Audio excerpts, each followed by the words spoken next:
तो एक और सवाल है कि ये सनातन धर्म तो हमारा हज़ारों साल से है, सदियों से है, और ये हमारे देश में मैंने देखा कि पिछले कई दिनों में जो फ्रस्ट्रेटेड लोग हैं वो कह रहे हैं सनातन को मिटाने की कोशिश होनी चाहिए, सनातन को मिटाने की कोशिश करिए। हर बार जिसने कोशिश की उन्होंने मुंह की खाई, और अभी भी दिख रहा है, जैसे आपने देखा राजनीतिक नतीजे एक होते हैं और सामाजिक तौर से जिस तरह से हवा बदली है। तो अभी आप ये लीड कर रहे हैं, सनातन बोर्ड के मांग को लीड कर रहे हैं, तो क्या ये सनातन बोर्ड बन सकता है कि सिर्फ ये वक्फ बोर्ड को काउंटर करने के लिए इसकी बात चल रही है? क्या वास्तविक तौर से भारत में सनातन बोर्ड बन सकता है, या फिर सिर्फ वक्फ बोर्ड को काउंटर करने का एक तरीका है ये? श्री गणेश जो हुआ, फर्स्ट शुरुआत हुई वो वक्फ बोर्ड के काउंटर के लिए, क्योंकि उन्होंने जब साउंड रख करके अपने मुसलमान भाइयों को जगाया, वोट करो, वक्फ बोर्ड को बचा लो, मस्जिदों की रक्षा कर लो, युवाओं जग जाओ, तब हमें लगा कि ये ठीक नहीं है, बहुत गलत है, दंगे की बात नहीं करना चाहिए, कानून का तो कम से कम सम्मान करना चाहिए, सुप्रीम कोर्ट का सम्मान करना चाहिए, एक देश में एक कोर्ट होनी चाहिए, एक संविधान है, एक कोर्ट होनी चाहिए। तो श्री गणेश जो हुआ था वो काउंटर के लिए, पर प्रैक्टिकल बात अगर आप पूछें, पर वर्तमान में अगर वक्फ बोर्ड के अधिकार अगर नहीं हटते हैं तो फिर निश्चित रूप से सनातन बोर्ड बनेगा, और इसके लिए भारत के साधु संतों ने कमर कस ली है, हिंदुओं ने कमर कस ली। हम लीड नहीं कर रहे, हम आपको हम बहुत विनम्रतापूर्वक निवेदन करें, हम सिर्फ एक सनातन के सिपाही हैं। आप लोग हमारी बात को सुन लेते हो, ये हमारे लिए गौरव की बात है। तो सब लोग हम तक बात पहुंचा देते हैं, हम बोल देते हैं, यूं कहें साउंड सिस्टम है हम, नहीं हिंदुओं के जी, किसी पार्टी के नहीं जी। तो ये जो यात्रा है आपकी, जो सनातन एकता यात्रा है,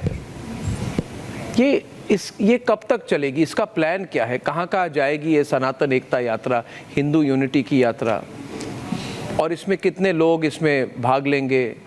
एक तरह से किस तरह के मूवमेंट के प्लान हैं आपके, और फाइनल गोल क्या है आपका? फाइनल गोल हमारा भेदभाव, जात पात, छुआछूत मुक्त भारत और हिंदू एक। हमें डरपोक हिंदू नहीं चाहिए, हमें कायर हिंदू नहीं चाहिए, हमें वो हिंदू प्रिय नहीं है कि तुम्हारी बहन बेटियों की आबरू बांग्लादेश के हिंदुओं की लुट रही हो, तुम चुप बैठे रहो। हमें वो हिंदू नहीं चाहिए कि जो रामचरितमानस को जला रहे हो, तुम चुप बैठे रहो। हमें वो हिंदू नहीं चाहिए कि श्रद्धा के 35 टुकड़े हों, तुम चुप बैठे रहो। हमें वो हिंदू नहीं चाहिए कि नूह, मेवात, मणिपुर, बहराइच, बरेली की घटनाएं हो जाएं और तुम चुप बैठे रहो। हमें वो हिंदू नहीं चाहिए कि कन्हैया लाल दर्जी को छुरा घोंप कर मार दिया जाए और तुम चुप बैठे रहो। हमें कट्टर हिंदू चाहिए कि अपनी बात रखने की दम हो, सड़कों पे उतरने की दम हो।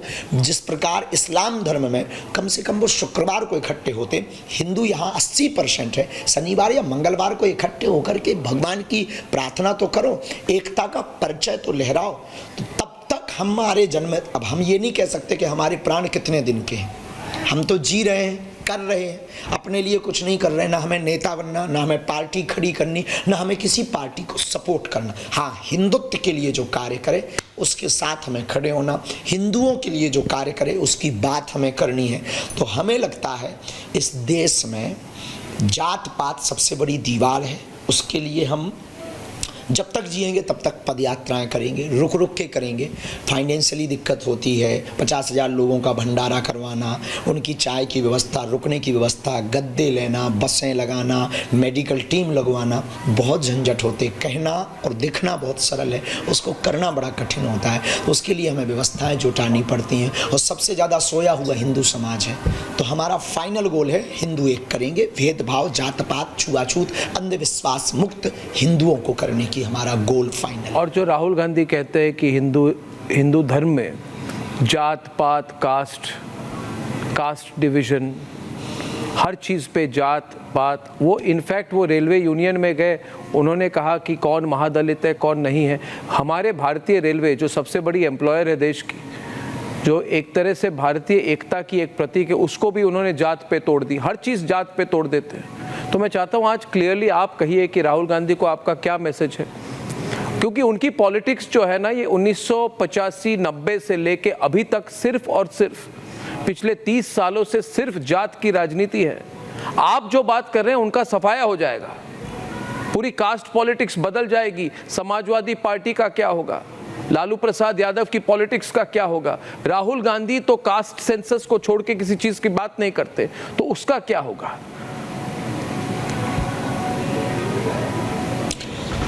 अब हम किसी पार्टी के बारे में या किसी पार्टी के नेता के मुद्दे पे बोलिए, पार्टी पे नहीं, मुद्दे पे बोल दीजिए। पार्टीवादी नहीं। हाँ, हमारा जो विषय है कि किसी का क्या होगा ये नहीं खबर, पर हमें लगता है कि इस एकता से किसी को दिक्कत नहीं होनी चाहिए। भारत में जातियां पूर्व में भी थी, इतना जातिवाद नहीं था। अगर आप कास्ट में इसमें बांटेंगे तो निश्चित रूप से इस देश में दंगे होंगे, गृह युद्ध होगा।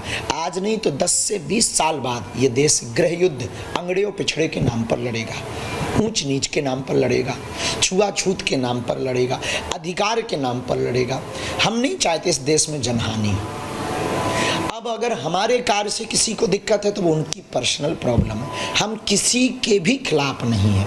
लेकिन हाँ, हम इतना चाहते हैं हिंदू एक हों।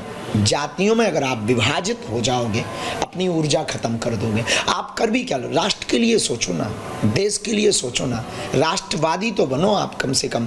देश का भला जातियों से नहीं होना, एकता से होना है, अनेकता से नहीं होना है।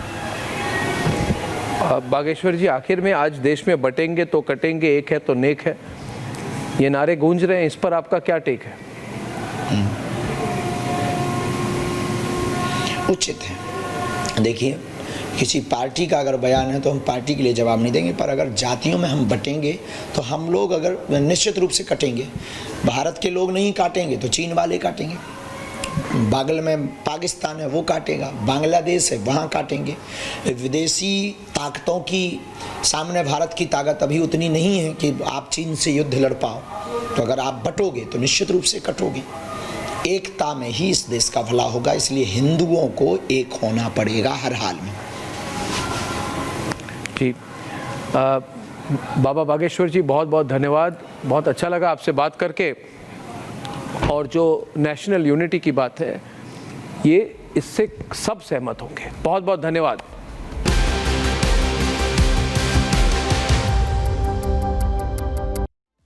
बाबा बागेश्वर से खास बातचीत की गई अर्नब गोस्वामी की ओर से। और चलिए अब खबरों में आगे बढ़ते हैं, बात संभल की करते हैं।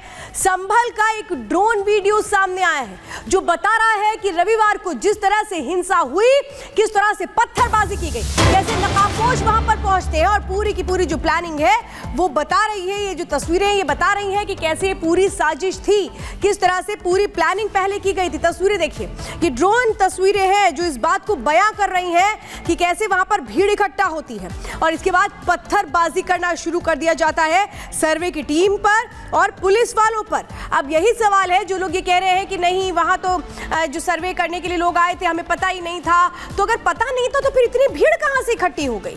अगर कुछ पता नहीं था कि सर्वे चल रहा है, सर्वे टीम सुबह पहुंच चुकी है, तो फिर अचानक इतने नकाबपोश लोग कैसे पहुंच जाते हैं, पत्थरबाजी करना शुरू कर देते हैं? पत्थर कहां से फिर आ जाते हैं अगर कुछ पता ही नहीं था? और इसीलिए साफ तौर पे ये तस्वीरें जो खुद सबूत है, बोलता सबूत है ये कि कैसे वहां पर भीड़ इकट्ठा होती है, उकसा दिया जाता है भीड़ को पहले से ही। और उन बातों का जिक्र एफआईआर में है साफ तौर पर कि कैसे जो सोहेल इकबाल है वो ये कह रहा है कि बर्क हमारे साथ है, उनका समर्थन है, इकट्ठा हो जाओ, और हिंसा वहां पर भड़का दी जाती है। और जो ये बड़ी भीड़ इकट्ठा होती है वो ये बता रही है कि प्लानिंग कैसे थी। ज्यादातर इसमें युवा हैं जो चेहरे पर नकाब रख करके आए थे, पत्थरबाजी कर रहे थे। ये वीडियो बता रहा है इस तरह की 5 गलियां हैं संभल में।